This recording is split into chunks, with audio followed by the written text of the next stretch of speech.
London calling. Yeah! Anybody in the audience tonight just stepped off the boat? Put your hand up if you stepped off the boat. Anyone come over on the Windrush? Right, put your hands up if you know anybody who knows anybody that come over on the Windrush. Because the way we're behaving, right, is as if the whole of the West Indies came over on the one ship. Hundreds and thousands of us all crammed on the Windrush. Well, at least now you know why everybody used to nod to each other in the street. Boy, that's one big ship though.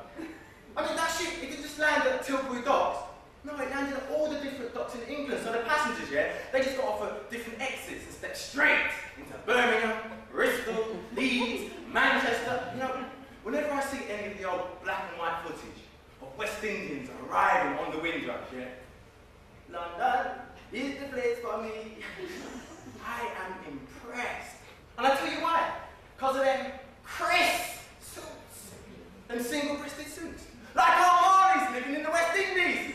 How they manage to travel all of that way. Keep them suits in such pristine condition. I will never know. First thing packed must have been the ironing board, isn't it? Let me ask you something, though. Of all the items of clothing on the West Indian men now, which item do you think was most important? Jacket? Trousers? Hat? No! What's that? Had to be the bed. You remember? Remember getting beat? Fun, weren't it? All dads did it differently. My dad had what we called a strap, yeah? Hung behind the cellar door. All you hear my dad say is, "Boy, I'm ready to strap." I'm just coming from school, yeah? And as soon as my dad sets eyes on me, he's trying to think of something to beat me for. It's probably something to do 3 days earlier. Oh yes, go on, ready to strap. And my dad, he's able to get his words out while chewing out the marrow from the biggest bowl of soup you've ever seen in your entire life. Oh yes, go and fetch the strap. So you go off on that walk, don't you? Would you like to join me on that never-ending walk? You know what a strap is, don't you? But you're too afraid to find it. So you shout back, Dad, can't find it, you know.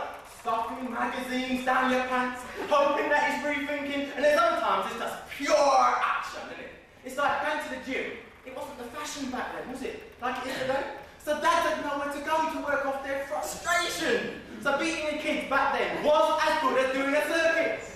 Get a weight, spot on the running machine, and then you get emergency beatings, don't you? Like the ones you just weren't expecting, and your dad grabs anything, like a shoe. Or my brother, he used to have like this plastic car tracking, yeah? Plastic lips! And after all of that, yeah, after my dad has finished beating, and you're trying to be brave and not cry, and you couldn't, and one tear would always let you down, wouldn't it? Start rolling down your cheek, or your bottom lip would start to quiver,